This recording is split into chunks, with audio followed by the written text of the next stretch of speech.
Most people don't notice when a sport quietly changes forever. It doesn't happen with fireworks. It doesn't get announced on the main stage. It happens at a practice court on a regular Tuesday morning, and then someone posts a photo, and then someone else shares it, and by the time the tournament directors actually clock what's going on, the line is already around the building. That's what happened in the California desert this week. And the people who watch numbers for a living, the analysts, the broadcast executives, the sponsorship teams, they're not calm about it. They're not sitting in boardrooms thoughtfully stroking their chins. They are going off, because what's unfolding around one 20-year-old from Quezon City is something nobody had a model for, and nobody's quite.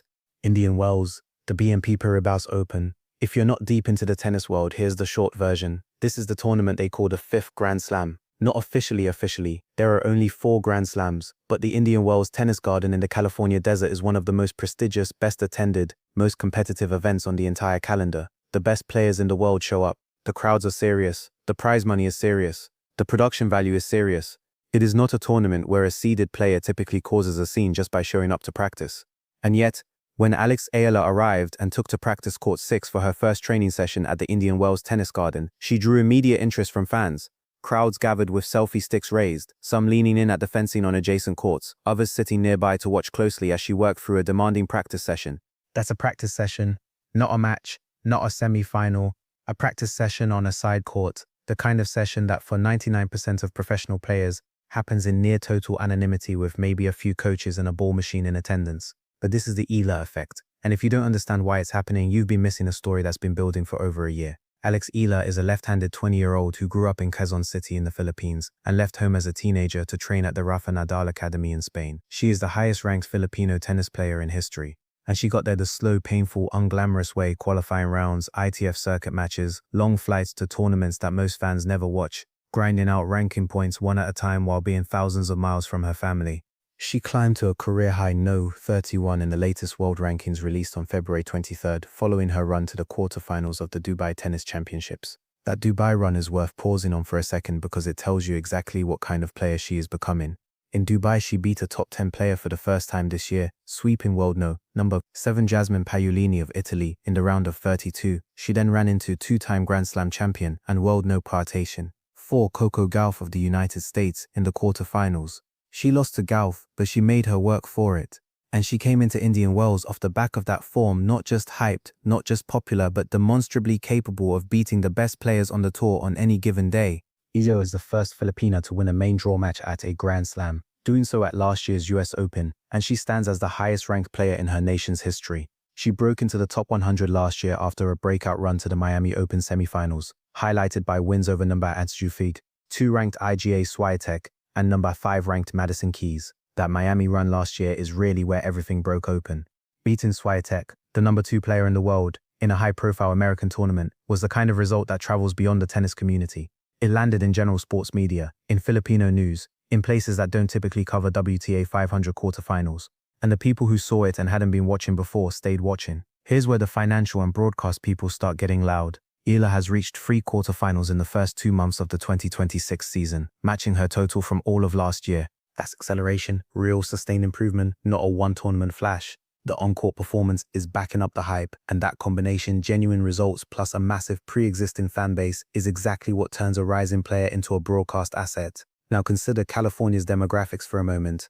The state has one of the largest Filipino diaspora populations anywhere outside the Philippines. Families who follow Philippine sports, follow Philippine athletes, and will absolutely rearrange their week to watch a compatriot compete at the 5th Grand Slam in their literal backyard. Her growing profile has not gone unnoticed within tennis circles. Johnson also pointed to the strong international support behind Eala's rise, suggesting that much of the energy comes from Filipinos worldwide. And as he put it, the news and excitement surrounding her just keep getting bigger and bigger with every event she enters.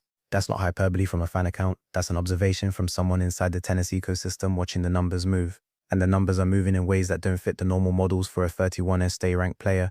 This is the part that has analysts genuinely confused about how to frame what's happening. Professional tennis has a very clean hierarchy. Rankings determine seedings. Seedings determine match slots. Prize money scales with rounds reached. The whole system is built around the idea that rank is the primary indicator of importance. The higher you are, the more attention you get. Straightforward. But that model assumes that attention correlates with rank. And right now at Indian Wells it doesn't, not even close.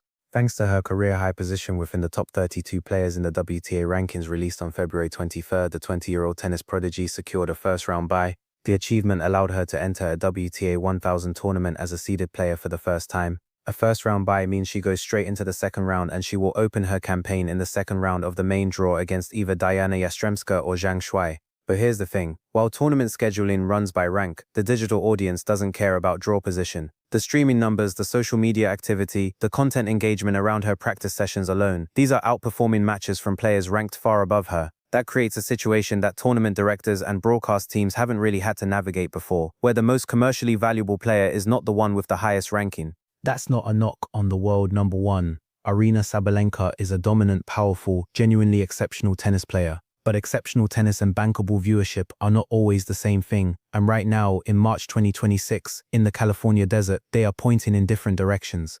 Let's go back to that scene at practice court 6 because I think it actually tells you more than any broadcast metric does. Practice sessions at major tournaments are generally quiet. You get coaches, you get a few journalists, you get the occasional dedicated fan who knows the schedule and shows up early. That's it. Players like the anonymity of it. It's one of the few places in the tournament environment where they can just work without performing. The scene reflected the momentum around her. Crowds gathered with selfie sticks raised, some leaning in at the fencing on adjacent courts, others sitting nearby to watch closely as she worked through a demanding practice session. Selfie sticks at a practice session at practice court 6, not stadium 1, not the show court, a side court where the chair umpires aren't even sitting yet. That is unusual, and tournament staff know it. When you start getting crowd management concerns at practice courts, you're in genuinely new territory for a player at this ranking level. This is exactly the kind of organic, ground-level energy that sports organizations spend enormous resources trying to manufacture. They hire consultants, run campaigns, create elaborate marketing activations, all to generate the kind of spontaneous people are just showing up energy that Alex Eala appears to produce by existing. The draw at Indian Wells has produced the possibility of a Goff-Eala rematch, a match that would generate enormous interest given their recent Dubai meeting. Think about what that match would mean commercially for a second. You have Coco Gauff, an American champion, a two-time Grand Slam winner, one of the most marketable players on the WTA Tour. And across the net, Alex Eala, the Filipino sensation, whose fan base is tuning in from 12 time zones away, setting alarm clocks for 3 in the morning, filling practice courts just to catch a glimpse of her.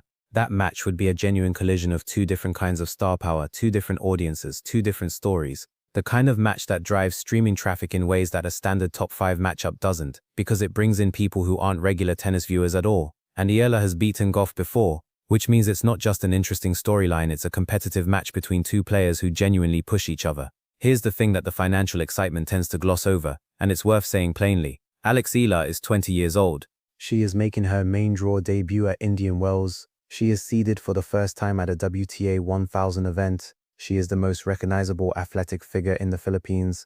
She is carrying the emotional investment of a diaspora community spread across California and beyond. Watching from living rooms and public viewing parties and phones balanced on kitchen counters at dawn, that is not a small weight to carry, and it doesn't vanish when she walks onto the court. If anything, the court is where it becomes most real, because the court is where all the narrative either holds up or doesn't. The crowds on practice court 6 signal the level of interest that can follow her from session to session and match to match. As Indian Wells 2026 unfolds, Eala enters as a seeded player and a rising figure whose results and popularity have accelerated together.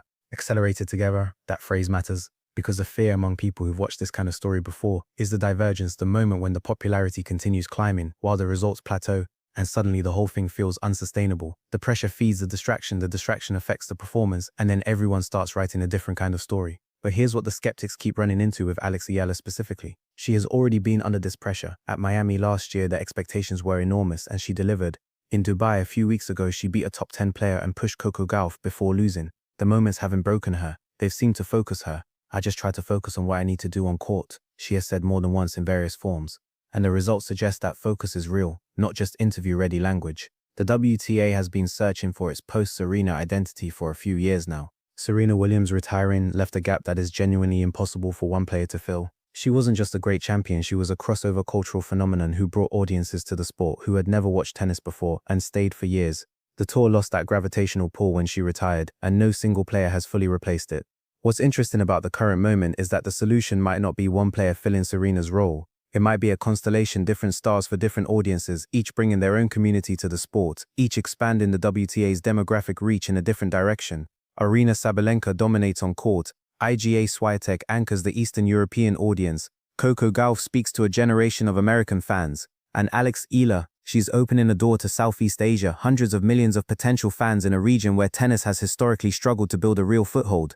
Indian Wells is widely regarded as the fifth Grand Slam, as it is one of the most prestigious ATP and WTA tournaments outside of the four major championships. And for the first time, a Filipino player is walking into it as a seeded participant with a genuine expectation of making a deep run. That's not just a personal milestone. It's a market access event for a sport that needs new audiences badly. I want to zoom out for a second because I think there's a story underneath the story here that doesn't get told enough. Tennis is an expensive sport. Rackets, court fees, coaching, travel. The cost of developing a high-level tennis player in most of the world is prohibitive for most families. The sport has historically concentrated its elite talent in wealthy countries with developed tennis infrastructure. That's not a criticism, it's just geography and economics. What Alex Eala's rise represents for a lot of people watching from the Philippines and the broader Southeast Asian region is evidence that the geography is changing, that the infrastructure is expanding, that it is possible to come from a place where tennis isn't a mainstream sport, get to the right academy, do the work and compete at the absolute top level of the professional game. That story is worth something that doesn't show up in viewership metrics. It's worth the 11-year-old in Manila who watches Iblu practice on a side court in California and decides to pick up a racket. The 15-year-old who makes a different decision about whether to pursue tennis seriously because the evidence that someone like her can make it is suddenly impossible to argue with. That's the real goldmine, not the ticket prices or the streaming numbers, though those are real. It's the expansion of what seems possible, and once that expansion happens, it tends to be permanent. The experience of battling top 10 players bodes well for Eala as she looks to go on a deep run in Indian Wells, which is the first event of the Sunshine Double that includes the Miami Open. The Miami Open, where Eala made her name last year, where she beat Swiatek, where the sport took serious notice for the first time. If she goes deep at Indian Wells, she walks into Miami with momentum, with a higher ranking, with even more attention on her, back at the venue where the legend, such as it is at 20 years old, began. That is a compelling story. And the broadcast teams, the sponsors, the tournament directors, they all know it. They're not just watching her career, they're building around it. The Eala effect was never really about ticket prices or streaming numbers, though those are the things analysts can measure. It's about what happens when a sport finds someone who represents something beyond the sport itself. When the people watching aren't just watching tennis, they're watching a door open that they never expected to open in their lifetime. The desert heat in Indian Wells is intense right now. But the real warmth is coming from the other side of the Pacific, from millions of people who set their alarms for an impossible hour and are waiting to see what happens next.